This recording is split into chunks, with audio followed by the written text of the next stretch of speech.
रात के 9:30 बजे रेगिस्तान के बीचों बीच एक टूटी झोपड़ी में एक लड़की दस्तक देती है। दरवाजा खुलता है। सामने एक बूढ़ा खड़ा है, सफेद दाढ़ी, कांपते हाथ, लेकिन आंखों में कुछ और है, कुछ ऐसा जो डराता भी है और छिपाता भी। लड़की कहती है, साहब साड़ी फट गई है, थोड़ी मदद चाहिए। बूढ़ा मुस्कुराता है, अंदर आ जाओ, रात हो गई है। झोपड़ी के अंदर अंधेरा है, लेकिन हवा में कुछ गंध सी है, जैसे किसी रहस्य की। लड़की कुछ ढूंढ रही है और वो बूढ़ा हर पल उसे ध्यान से देख रहा है। बस यहीं से शुरू होती है वो रात, जिसमें या तो सच बेनकाब होगा या किसी की सांस हमेशा के लिए थम जाएगी।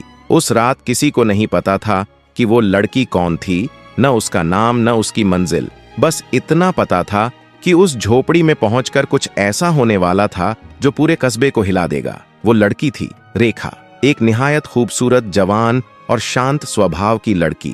रात के गहरे सन्नाटे में वह चुपके से अपने घर से निकली, बिना किसी आहट के, जैसे हवा में घुल गई हो। उसके कदम रेत पर पड़ते पर आवाज नहीं करते। वो बढ़ती गई, राजस्थान के थर रेगिस्तान के सुनसान किनारों की ओर। आसमान में चांद आधा था और उसकी धुंधली रोशनी रेत के टीलों पर किसी रहस्य की तरह फैली थी। रेखा उन नरम टीलों पर धीरे धीरे चढ़ती रही। ठंडी हवा के झोंके उसके बालों से खेल रहे थे, पर उसकी आंखों में सिर्फ एक मकसद झलक रहा था, कोई तलाश, कोई योजना। थोड़ी देर बाद उसे दूर एक झिलमिलाहट दिखी, लकड़ी की बनी एक पुरानी झोपड़ी जो आधे अंधेरे में जैसे किसी राज को छिपाए बैठी थी। रेखा ने अपने कदम तेज किए। जैसे जैसे वो पास पहुंची, सन्नाटा और गहरा होता गया। झोपड़ी के दरवाजे तक पहुंचकर उसने पल भर को ठिठक कर देखा। दरवाजा बंद था। उसने झुककर एक छोटे से सुराख से अंदर झांका। अंधेरा था, पर भीतर से कोई हल्की सी सरसराहट सुनाई दी। रेखा ने एक गहरी सांस ली, फिर अपने पर्स से छोटा सा आईना निकाला,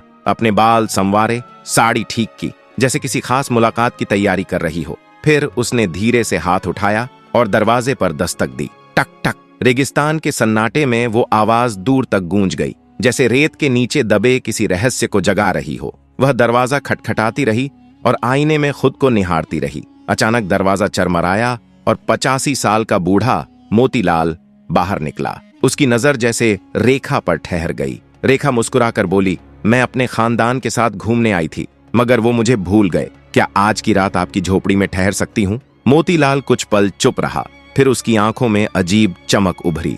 वह रेखा के चारों ओर घूमता हुआ बोला, क्यों नहीं, आओ अंदर। रेखा झोपड़ी में दाखिल हुई और पीछे से उसने दरवाजे की कुंडी चढ़ा दी। यहाँ रात को चोरों का खतरा रहता है, उसने मुस्कुराते हुए कहा। रेखा जरा चौंकी, मगर चुप रही। झोपड़ी में 2 छोटे कमरे थे। रेखा ने पूछा, मैं कहाँ सोऊं? मोतीलाल हंसा, जहां दिल चाहे, रेखा ने नरमी से कहा। तो फिर एक कमरे में आप सो जाइए और दूसरे में मैं सो जाती हूँ। मोतीलाल कुछ देर उसकी आंखों में देखता रहा, फिर बोला, ठीक है, जैसी तुम्हारी मर्जी। वह अपने कमरे में जाकर लेट गया, मगर उसके ख्यालों में रेखा ही थी। रेखा भी अपने बिस्तर पर करवटें बदलती रही। अचानक बाहर कुत्तों के भौंकने की आवाज आई तो वह घबराकर उठ बैठी और तेजी से मोतीलाल के कमरे में पहुंच गई। उठो उठो, मुझे डर लग रहा है, वह कांपती आवाज में बोली। मोतीलाल हड़बड़ाकर उठा। क्या हुआ? रेखा ने कहा, मैं अकेली नहीं सो सकती, मैं आपके साथ रहना चाहती हूँ। मोतीलाल के चेहरे पर खुशी की झलक आ गई। रेखा की आंखों में देखकर वह मुस्कुराया, लेकिन बोला, यहाँ तो एक ही बिस्तर है, तुम कहाँ सोओगी? रेखा ने कोई जवाब नहीं दिया, बस उसका हाथ थाम कर बोली, चलो बाहर चलते हैं, मेरा दम घुट रहा है। मोतीलाल फौरन उठा और बोला, चलो मैं तुम्हें बाहर ले चलता हूँ। रेखा ने मोतीलाल का हाथ मजबूती से थामा और दोनों झोपड़ी से बाहर निकल आए। रात गहरी और खामोश थी, बस रेत पर हवा की सरसराहट गूंज रही थी। वे हाथों में हाथ डाले चलते हुए एक ऊंची रेत की चट्टान तक जा पहुंचे,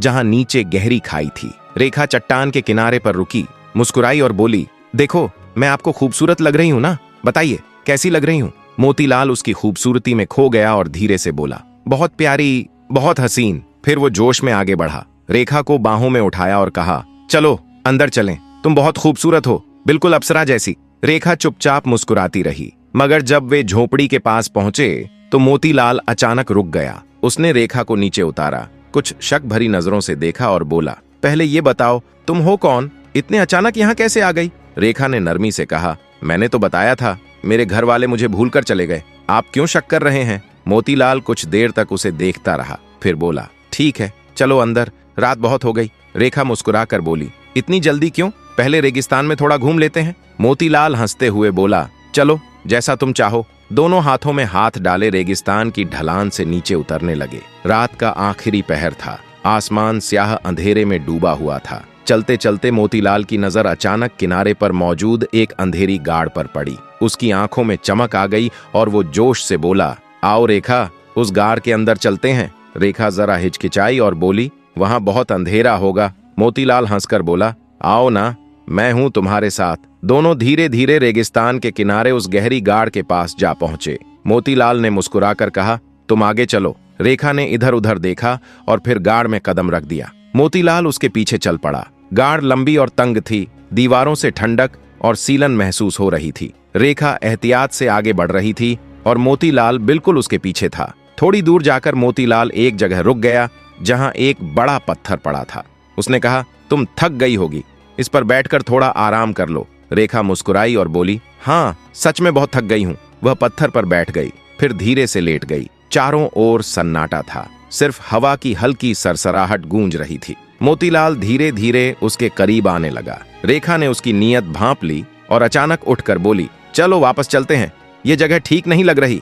मोतीलाल मुस्कुराया और बोला, अच्छा, अगर तुम कहो तो चलो। दोनों गाड़ से निकलकर झोपड़ी की तरफ बढ़ने लगे। रात गहरी थी और हवा में सर्दी घुल चुकी थी। झोपड़ी के पास पहुंचकर रेखा रुकी और अपनी साड़ी झाड़ते हुए बोली, अरे, मेरे कपड़ों में कुछ चला गया है। मोतीलाल पास आया और बोला, क्या हुआ, दिखाओ। वह उसकी साड़ी झाड़ने लगा।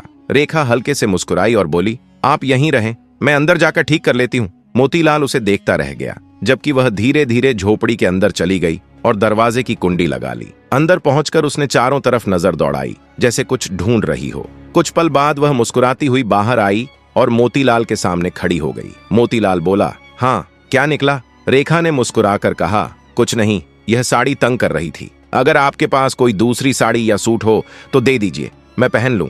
यह सुनकर मोतीलाल चौंक गया। मेरे पास लड़की का सूट कहां से आएगा? तुम आखिर हो कौन? रेखा ने नरमी से कहा, अरे, मैंने तो यूं ही कहा था, शायद कोई पुरानी साड़ी पड़ी हो। मोतीलाल सोच में पड़ गया। फिर झोपड़ी के कोने में गया। उसने एक पुरानी अलमारी खोली और वहां से नीले रंग की एक साड़ी निकालकर उसके हाथ में दे दी। यह लो, उसने कहा, पुरानी चीजें लोग दे जाते हैं, शायद किसी ने यह भी छोड़ दी हो। रेखा ने साड़ी देखी तो उसकी धड़कन तेज हो गई, लेकिन वह मुस्कुराई और बोली, अच्छा, मैं इसे पहनकर आती हूँ। वो दूसरे कमरे में चली गई। मोतीलाल वहीं बैठा खुद से बड़बड़ाने लगा, लड़की तो बहुत खूबसूरत है, पता नहीं कहां से आई है। कुछ देर बाद रेखा नीली साड़ी पहनकर बाहर आई। खिड़की से आती चांदनी में वो वाकई चांद जैसी लग रही थी। मोतीलाल उसे देखकर ठहर गया और बोला, वाह, इस साड़ी में तो तुम बिल्कुल चांदनी की तरह लग रही हो। रेखा ने हल्के से मुस्कुराकर कहा, और आप भी बहुत अच्छे लग रहे हैं। मोतीलाल खुश होकर बोला, चलो अब सो जाइए, रात काफी हो गई है। रेखा ने धीरे से कहा, लेकिन मुझे बहुत भूख लग रही है, कुछ खाने को मिलेगा? मोतीलाल उसकी आंखों में देखते हुए फौरन उठा, झोपड़ी के कोने में गया और एक टोकरी से रोटी और सब्जी निकालकर उसके हाथ में दे दी। रेखा मुस्कुराते हुए खाना खाने लगी, जबकि मोतीलाल उसे खामोशी से देखता रहा। रेखा ने पूछा, क्या हुआ, ऐसे क्यों देख रहे हैं? मोतीलाल धीमी आवाज में बोला, तुम बहुत प्यारी लग रही हो, अब इंतजार नहीं होता। रेखा ने शरारती अंदाज में कहा, क्यों, कभी किसी लड़की को नहीं देखा? मोतीलाल जरा पीछे हट गया और बोला, कहां से देखूं, यहां तो मैं अकेला ही रहता हूं। रेखा ने इधर उधर नजर दौड़ाई तो कोने में लड़कियों की जूतियां रखी देखकर ठिठक गई। वह आगे बढ़ी, एक जूठी उठाई और बोली, ये यहाँ क्या कर रही हैं? मोतीलाल घबरा गया और जल्दी से बोला, मैंने कहा था ना, लोग अपनी पुरानी चीजें दे जाते हैं। रेखा मुस्कुराई, ठीक है, और जूती रखकर दूसरे कमरे में चली गई। मोतीलाल उसके पीछे पीछे वहां जा पहुंचा। रेखा को महसूस हुआ कि वह अब बहुत करीब खड़ा है। मोतीलाल धीमे से बोला, अब वक्त जाया मत करो, रात हो गई है, आ जाओ। रेखा ने उसकी आंखों में देखते हुए हाथ उठाया, अपनी हथेली खोली जिसमें एक छोटी सी शीशी थी और मुस्कुराकर बोली, ठीक है, लेकिन पहले यह पी लो, इससे तुम्हें सुकून मिलेगा। मोतीलाल, जो अब पूरी तरह दीवाना हो चुका था, बिना सोचे समझे वह शीशी पी गया। कुछ ही लम्हों में उसकी सांसें भारी होने लगीं, आंखें झपकने लगीं और वो लड़खड़ाते हुए बोला, तुम बहुत खूबसूरत हो, तुम जैसी कोई नहीं। रेखा मुस्कुराकर बोली, झूठ बोलते हो, आपने मुझसे भी ज्यादा खूबसूरत देखी होंगी। मोतीलाल नशे में डूबे स्वर में बोला, नहीं, जितनी भी आई तुमसे कम ही थी, तुम तो आफत हो, आफत। रेखा ने उसकी आंखों में गहराई से देखा और कहा, फिर भी झूठ। अब मोतीलाल की आवाज टूटने लगी थी,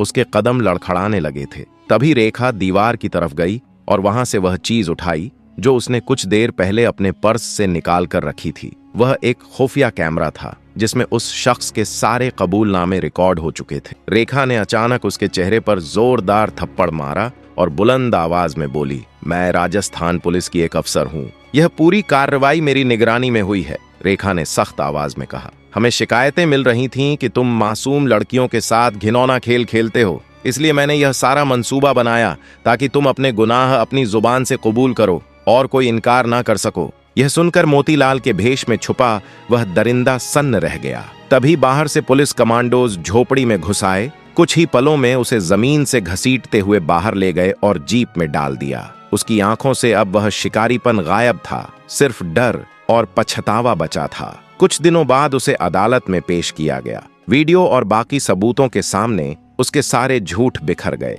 अदालत ने उसे उम्र कैद की सजा सुनाई। वह अब वही बूढ़ा नहीं रहा, बल्कि एक मुजरिम की पहचान बन चुका था। इस तरह एक दरिंदे का चेहरा बेनकाब हुआ और रेखा ने साबित कर दिया कि हिम्मत और सच्चाई हमेशा जीतती है। चाहे बुराई कितने भी नकाब पहन ले, एक दिन सच की रोशनी सब कुछ उजागर कर देती है। अगर आपको ये कहानी पसंद आई हो तो वीडियो को लाइक करें, शेयर करें और चैनल को सब्सक्राइब करना ना भूलें, ताकि अगली ऐसी ही सस्पेंस से भरी कहानी सबसे पहले आप तक पहुंचे। आपका एक लाइक और कमेंट हमें और बेहतर कहानियां लाने की प्रेरणा देता है। नीचे बताइए रेखा की ये चालाकी कैसी लगी। क्या आप उसकी जगह होते तो ऐसा कर पाते? मिलते हैं अगली कहानी में एक और रहस्य, एक और खुलासे के साथ। तब तक के लिए सावधान रहिए, सच्चाई के साथ रहिए। जय हिंद।